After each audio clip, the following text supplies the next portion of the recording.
నాకు 40% ఓటింగ్ వచ్చింది. మీరు ప్రతిపక్ష హోదా ఎందుకు ఇవ్వరని అడుగుతున్నారు. ఎవరైనా ఓటుని ప్రామాణికంగా తీసుకుంటారండి ప్రజాస్వామ్యంలో? 40% ఓట్లు ఇస్తే సీఎం అవుతాడా? 50% వస్తే సీఎం అవుతాడా? లేదా సీట్లు వస్తే అవుతాడా? కొత్త కొత్త రాజ్యాంగాలు రాస్తారేంటి అంబేద్కర్ రాసినట్టుగా? వాట్ ఈస్ ద ప్రతిపక్షం రెండు ఉండాలి కాబట్టి మాకు ఇవ్వండి అవకాశం అడుగుతున్నాడు ఆయన. అడుక్కుంటున్నావా? అడగటం అవ్వచ్చు. మరి అడుక్కో మరి వస్తే నేను 2.2 అంటావేంటి? అసలు నువ్వేమన్నావు? వై నాట్ 175 అన్నావు.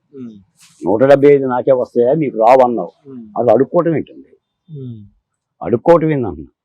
చాలా సార్లు చెప్పేవాళ్ళు కదా, ఇంకా 30 రోజుల్లో 40 రోజుల్లో ఈ ప్రభుత్వం పోతుందని. అంత కాన్ఫిడెంట్ గా ఎలా చెప్పగలిగేవాళ్ళు? కాన్ఫిడెంట్ కంటే కళ్ళ ముందు మన నేరాలు కనిపించినాయి కదా సార్.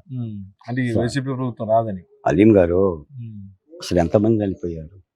ఇంకా నా దగ్గర కరపత్రాలు గట్లని మీకు చెప్తలేదు కానీ సుధాకర్ అంశం ఏంటి, డ్రైవర్ సుబ్రహ్మణ్యం అంశం ఏంటి, వజీరా అంశం ఏంటి, అబ్దుల్ సలాం అంశం ఏంటి, నంద్యాల నాగమ్మ, పులివెందుల మహాలక్ష్మి, అంగన్వాడి నౌకానమ్మ, అమర్నాథ్, జమలయ్య, ఎంతమందిని హత్య చేశారండి? ఎక్కడైనా ప్రభుత్వానికి ఏమన్నా సమీక్ష ఉందండి? పెట్టలేకపోయారు కదా సార్.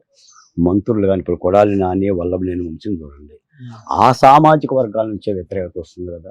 ఎవరైనా జాలి చూపేవాడు ఉండండి వల్లభనేని వంశీకి అరెస్ట్కి జాలి చూపేవాడు. పోసాన అరెస్ట్ కూడా ఎవడు చూపిస్తాడు జాలి? చూపించడానికి ఏముంది సార్? వాళ్ళు తప్పు చెయ్యకపోతే అనుకుంది స్వాతంత్ర సమరయోధులా లేకపోతే తెలంగాణ ఉద్యమకారులు దేని జాలి చూపిస్తారు? ఆ రోజున చంద్రబాబు నాయుడు గారు 53 రోజులు జైల్లో ఉన్నాడండి. 73 సంవత్సరాల వయసు కలిగిన అరెస్ట్ చేశారు. రాష్ట్రం ఎలా ఉప్పొంగింది? ఎన్ని దేశాల్లో నిరసన కార్యక్రమాలు జరిగినాయి? ఇదే బాలకోటయ్య ఆల్ డిబేట్స్లో ఎన్ని బల్లలు బగలు కొట్టాడు చంద్రబాబు నాయుడు గారు అరెస్ట్కి నిరసనగా. ఏం చేశారనండి? జగన్మోహన్ రెడ్డి గారు ఒక రాజకీయ పార్టీ కాబట్టి నేను వస్తాను, మళ్ళీ నేను పొడుస్తాను విషయం చెప్తా. ఆయన చెప్పేదే ఉంది, నేను రాజకీయ పార్టీ పెట్టా, నేనే వస్తానని చెప్తా. కానీ నువ్వు చేసిన తప్పిదాన్ని ఎక్కడ సమీక్షించుకుంటే అసలు అక్కడ దాకింది సార్. నీ కుడి భుజం విజయసాయి రెడ్డి ఎక్కడ? నీ కుడి భుజం? నీ సోదరు ఎక్కడ? Where is your mother? మీ అమ్మగారి సంగతి ఏంటి? నీ చెల్లి గారి సంగతి ఏంటి? ఆ సునీతా రెడ్డి చూడండి, ఇప్పటికి ఎక్కని మెట్టు లేదు, జగన్ గడపలేదు. అంటే జగన్మోహన్ రెడ్డి గారు అంటే ఎన్ని పేర్లు చెప్పినా కూడా అది వృధానండి. జగన్మోహన్ రెడ్డి గారు ఏంటంటే ఒక నయానియంత, ఒక హిట్లరిజం, ఒక నెపోలియన్, నేనే మోనార్క్ని, ఇక నాకు తిరుగులేదు, నాకెవరో చెప్పేవాళ్ళు అని ఇలా విర్రవీగితే ప్రజాస్వామ్యంలో ఎవరికైనా సరే ఈ శిక్ష తప్పదండి. అందుకని ఎవరు చేసినా ప్రజల ఆకాంక్షలకు అనుగుణంగా ఉంటేనే పరిపాలన అవుతుంది. చెప్పండి, అమరావతి ఉద్యమంలో పాల్గొన్నారు, చంద్రబాబు నాయుడు గారు జైల్లో ఉన్నప్పుడు కూడా అమరావతి రైతులు భరోసుకున్నారు. వాళ్ళందరికీ సరైన ప్రతిఫలం కూటమి ప్రభుత్వం ఇచ్చిందా? మీరు కూడా ఎమ్మెల్సీ వస్తుంది అది ఇదని అందరూ చాలా మంది అనుకున్నారు. ప్రతిఫలం అనేది దక్కిందా లేదా? ఎంత ఇదిగా ఉద్యమం చేసినారు. ఒక మాట ఏంటంటే అలీం గారు, ఆంధ్రప్రదేశ్లో అన్ని సామాజిక కులాలకి న్యాయం చేయాల్సిన బాధ్యత కూటమి ప్రభుత్వం మీద ఉంది, ముఖ్యంగా చంద్రబాబు నాయుడు గారి మీద. ఎందుకంటే ఆంధ్రప్రదేశ్కు దశ కూడా చంద్రబాబు నాయుడు గారు. అసలు చంద్రబాబు నాయుడు గారు కాబట్టి తెలుగుదేశం పార్టీ 40 ఏళ్ళుగా ఓడినా గెలుస్తుంది, పునరుజ్జీవం పొందుతుంది. దీనికి సాక్షిలాగా. అంటే మీకు న్యాయం జరగట్లేదు అంటే ఇప్పుడు అమరావతికి న్యాయం జరగాలి, అమరావతిలో ఉద్యమకారులు ఉన్న మాలాంటి వాళ్ళకే న్యాయం జరగాలి. మీరన్నట్టు మాకైతే ఇప్పటివరకు అయితే న్యాయం జరగల. ఇంకా జీవీ రెడ్డి గారి లాంటి వాళ్ళకన్నా న్యాయం జరిగింది. పిలిచి కంచం పెట్టారు, గ్లాసులో కాసిన మంచినీళ్ళు ఇచ్చారు. బాలకోట ఒక దళిత సామాజిక వర్గానికి సంబంధించిన వ్యక్తి, మాకైతే న్యాయం జరగల. కానీ ఈ ప్రభుత్వం రావడంలో పెట్టుబడి మేము, నా డాక్టర్ సుధాకర్ ఆత్మ ఈ పెట్టుబడి, డ్రైవర్ సుబ్రహ్మణ్యం ఆత్మ ఈ పెట్టుబడి. నిన్న మొన్న కూడా చూడండి మీరు శాసన మండలిలో శాసనసభలో డాక్టర్ సుధాకర్ డ్రైవర్ సుబ్రహ్మణ్యం యొక్క నామస్మరణ లేకుండా ముఖ్యమంత్రి మాట్లాడట్లా, లోకేష్ గారు మాట్లాడుతున్నా. కానీ వాళ్ళ వారసుని నేను, అదే బహుజన కులాలు, అదే దళిత కులానికి సంబంధించిన వారసుని, జగన్మోహన్ రెడ్డి గారి మీద నిలబడి కలబడ్డ వాళ్ళం, 14 సార్లు హౌస్ అరెస్ట్ అయిన వాళ్ళం, భయంగా బిక్కుగా డ్రైవర్లను ఎస్కార్ట్గా పెట్టుకొని కారులు తీసుకొని రాష్ట్రం అంతా కూడా పిడికల ఆత్మగౌరవం చెప్పిన పోరాడిన వాళ్ళు. మాకు న్యాయం చేయాల్సిన బాధ్యత అయితే కూటమి ప్రభుత్వం మీద ఉంది. ఈ లక్ష్మణ్ రేఖ దాటాలండి. నేను ఇప్పటికే చెప్తున్నాను సార్, ఇప్పటికే చెప్తున్నాను. కాబట్టి మొట్టమొదటి మీరు కూటమి పరిపాలన ఎలా ఉందో బాలకోటయ్య గారు అన్న మీ ప్రశ్నకి నేను ఇచ్చిన సమాధానం అదే. నిజం చెప్పమంటారా, అబద్ధం చెప్పమంటారా? అంటే 50% సంతృప్తి ఉందంటారు. రాష్ట్రం కుదురుబెట్టి వాళ్ళు ఇప్పుడు ప్రభుత్వం ఏం చెప్తుందంటే మేము కాస్త అభివృద్ధి పట్ల దృష్టి పెట్టాము, అభివృద్ధిని శరవేగంగా తీసుకెళ్లే ప్రయత్నం చేస్తున్నాము, అన్ని అంశాలను చట్టబద్ధంగా చూస్తాము, పరిశీలించి చూస్తామని చెప్తుంది. దానికోసమే మేము కూడా అమరావతిలో స్తూపం పెడతాన్నారు, రైతులు చనిపోయిన వాళ్ళ కోసం అండగా ఉంటా ఉన్నారు, తర్వాత వాళ్ళకి ఎక్స్గ్రేష్ ఇస్తా ఉన్నారు, కరోనా సమయంలో చచ్చిపోయిన వాళ్ళ కుటుంబాలను ఆదుకుంటా ఉన్నారు. ఇవన్నీ ఏమి మంగళగిరి నియోజకవర్గం అవచ్చు, అటు తాడికొండ కావచ్చు, ఏం జరగట్లేదు అనుకుంటున్నారు.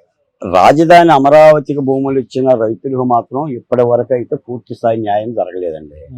అమరావతిలో అభివృద్ధి కార్యక్రమాలు జరుగుతుంది. 40,000 కోట్ల రూపాయలతో ప్రణాళికలు సిద్ధమైంది. మంత్రి నారాయణ గారి ఆధ్వర్యంలో 11,000 కోట్ల రూపాయలు టెండర్లు పిలిచారు. అవన్నీ జరుగుతుంది. రైతులకు మాత్రం ఇప్పటి వరకు వాళ్ళకి ఇచ్చిన ప్లాట్లకి బ్యాంకులు కూడా రుణాలు ఇవ్వటం లేదు. రైతుల మీద పెట్టిన ఏ ఒక్క కేసుని కూడా ఎత్తేయలేదు.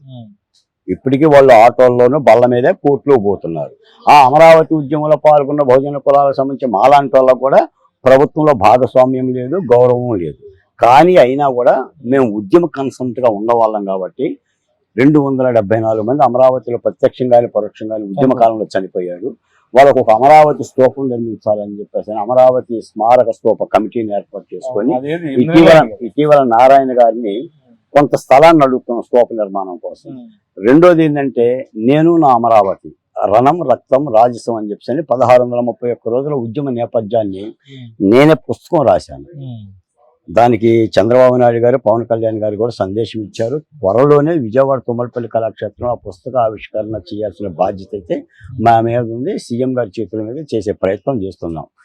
నేననేది ఏంటంటే అమరావతికి పూర్తి స్థాయి న్యాయం అయితే జరిగిన మాట అయితే లేదు, జరగాలి, జరుగుతుందని చెప్పేసి హామీ ఇస్తున్నారు. వాళ్ళ కేసులు కూడా ఎత్తేస్తామని హామీ ఇస్తున్నారు. ఆ ప్రక్రియలో ఇప్పటికీ మేము ఉన్నాం.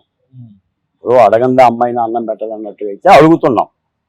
పూర్తిగా అన్నేసారి ఒకేసారి కోరికలు తీరుతాయి అంటే అలా తీరవని కూడా భావిస్తున్నాం. చూద్దాం. ఎందుకంటే మేము కోరుకున్న ప్రభుత్వం కాబట్టి ఇప్పుడు మేము జగన్మోహన్ రెడ్డి గారిని పొగడలేమండి. 5 ఏళ్ళు ఆయన మీద తొడగొట్టి ఆయన మీద పోరాటం చేసి ఇప్పుడు జగన్మోహన్ రెడ్డి గారు అని మేము అనలేము. కూటమి ప్రభుత్వం మేము కోరుకున్న ప్రభుత్వం కాబట్టి పూర్తి స్థాయిలో తిట్టలేము. ఏదైనా ఈ ప్రభుత్వాన్ని నిలబెట్టుకునే ప్రభుత్వంలో పద్ధతిలో సముచితమైన సలహాలు సూచనలు ఇవ్వగలుగుతున్నాం. ఏదైనా ఖర్చులు, తిరిగి బాధలు, కేసులు, ఆర్థికంగా కూడా బాగా నష్టపోయి ఉంటారు కదా, దానికి ఏదో ప్రతిఫలం దక్కాలి కదా. ప్రతిఫలం చాలా మంది రైతులు ఇప్పటికీ కూడా రైతుల పరిస్థితి అదే, మా పరిస్థితి అదే. కాబట్టి మాకు కూడా ఒక అనుమానం అండి. ఇప్పుడు ప్రభుత్వం కానీ చంద్రబాబు నాయుడు గారు లాంటి నిష్ణాతులు పెద్దవాళ్ళు ఈ దృష్టిని ఎందుకు మర్చిపోతున్నారో మాకు అర్థం కావడంలా. ఇది ఇప్పుడు జాలాది రాజారావు గారు అని చెప్పి ఒక రచయిత అంటారు, కోత నేర్చిన వాళ్ళ కులం కోకిలు అంటారా, ఆ కలిసి అరిచిన వాళ్ళు కాకులు అంటారా అని.